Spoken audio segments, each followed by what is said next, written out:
Do you know that trees know which baby trees are theirs and they protect their baby trees?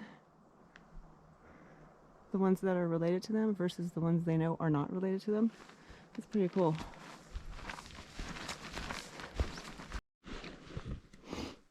What I'm seeing here is a bunch of Devil's Club, and it hasn't leafed out yet.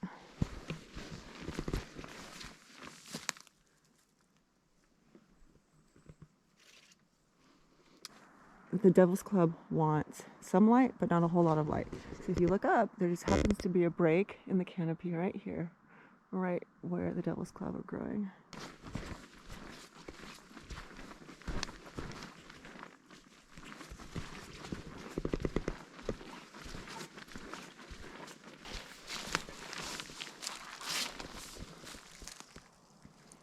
See how pokey that is.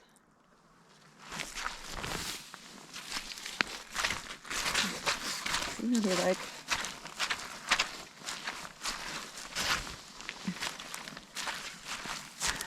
like wet feet. If you come back here, look for salmonberries. And these salmonberries would fruit down here in this sunlight. Salmonberries also make good tinder, as FYI. The dead branches. The light prickly ones are salmonberry. So that one's going to be the salmonberry, but this one's going to be the Devil's Club right there.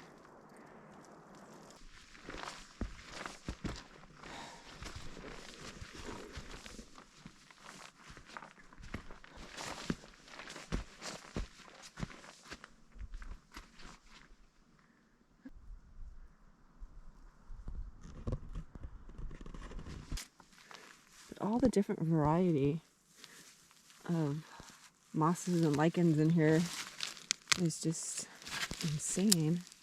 Oh, and I finally found a mushroom that's not a conch. And what is it? It's an LBM.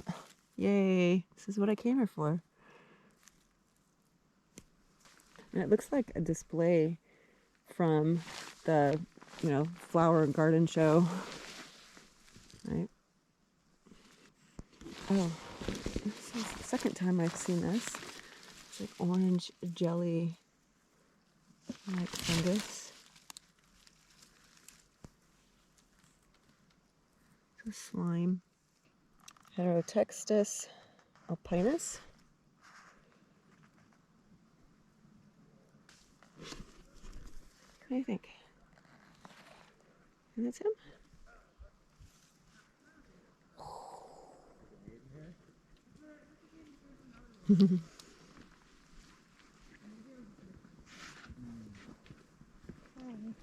Hello. Yep. What is that? Nice buck. I use that one. Just found this little jelly guy. Oh yeah. Do you know what Latin is for that one? Heterotextus Alpinus. Okay. Alpinus, nice. We were looking at those earlier, and I was like, they don't have a common name. Common name is. Oh no, that's just who named it, Tracy and Earl. Yeah. So we were just calling them jelly gumdrops. It is known to most spring mushroom hunters. Oh, so it's spring. So there you go. Yeah. Know your season by your mushrooms. Yeah. It is known to most spring mushroom hunters because it is commonly seen then in groups on wet conifer wood. However, it may also occur during other times of the year. The fruit bodies are bright yellow to orange, smooth on top, but with a dense covering of hairs, externally small, cone to bell-shaped with a depression in the center and a distinct point of attachment. They often hang like gumdrops from the woody substrate. Okay, so here is another mushroom.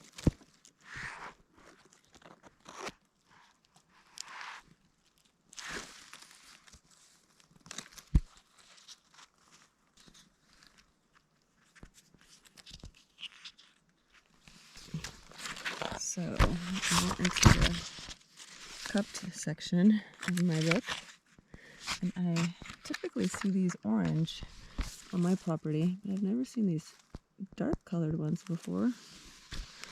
And I can't tell if it's this guy or this guy. It looks like the difference is the stipe. Like this one has a small stipe or a short stipe. Whereas, see, this mushroom has long stipes. So maybe it is this one then, the Pseudo Pluck Bogasiaka. It says the stipe usually is present, but never is as long as that of this one.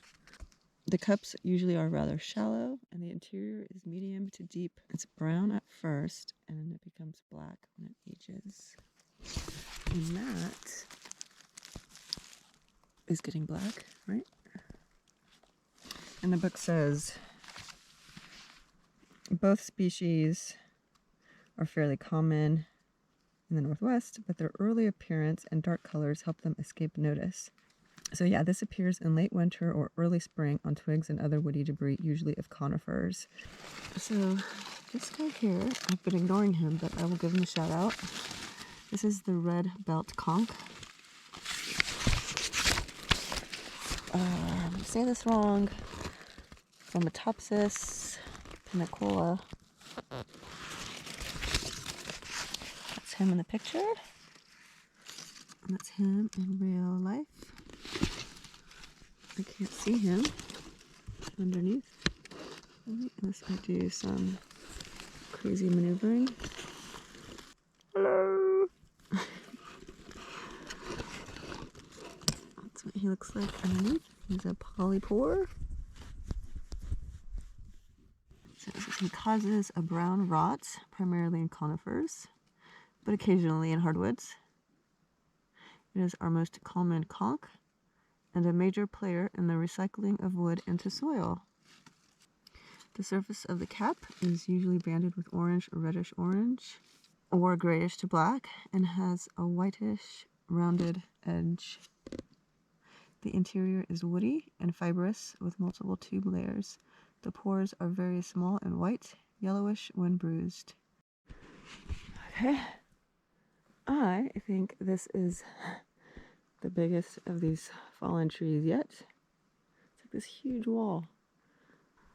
I think I'm going to stand next to it so you can see the scale.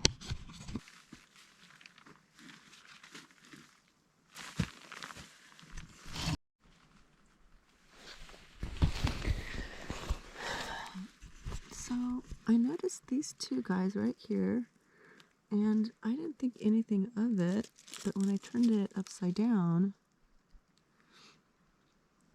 I noticed in my book, there is a mushroom called a winter chanterelle. So there's the underside. And there's that picture in the book. Chanterelles 2x4. So I'm really showing how I'm not a mushroom person by my pronunciation. It's a small, slender, trumpet-shaped chanterelle with a brownish or orange-brown cap, hollow stipe, and penchant for growing on mossy, rotten wood. When you look at the picture, see what's growing around it? And that's what I have, too. So what do you know? The plant that's growing around it in the picture is the same as what I'm seeing here. It's a mossy, rotten wood. It has a long fruiting season, although in most of the Northwest, it's not common in winter. It is in California, though. So we just got out of our winter, so that means that was there in the winter. And there is global warming, so we're getting closer to a California climate. Blah, blah, blah. It is edible and considered choice by some. A winter chanterelle. That's not supposed to grow in the winter here, but I'm finding it in early spring. And these are clearly older specimens, and they are forming in clumps. here is another kind of boggy area. And here I'm noticing it's Pedicites frigidus palmatus. So that is our butterbur, not a medicinal plant. And then we got the skunk cabbage. So that's how they look this time of year. So I was noticing more of these winter chanterelles. And I looked up and I saw this big one, so I just have to show it to you.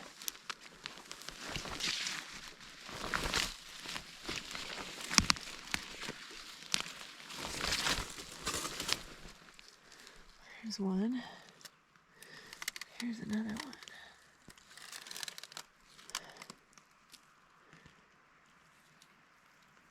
I'm like hiding or tucked away under these trees. This is a Pipsisua.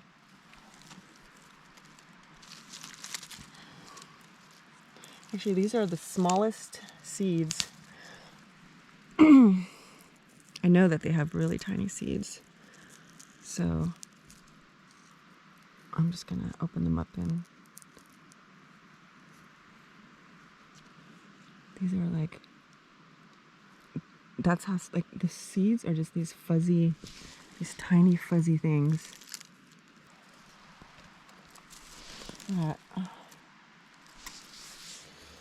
Now these are impossible to cultivate pretty much because they have a relationship to this tree.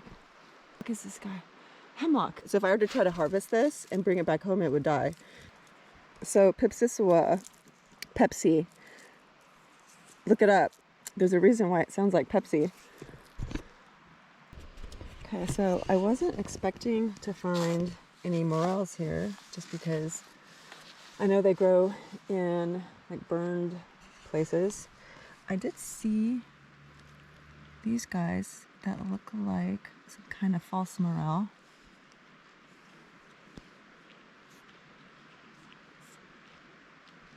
I have a false morel section in my book, and I'm trying to identify it. And I'm not having any obvious luck. So I'm not quite sure. I'm going to take it with me and do a little bit more research.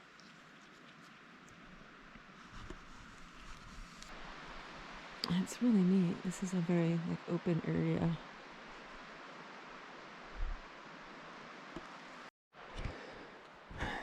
So I just had to point this out. This whole ground is moss. Look at this. The trail was down there. It's like you're on like one giant flat log.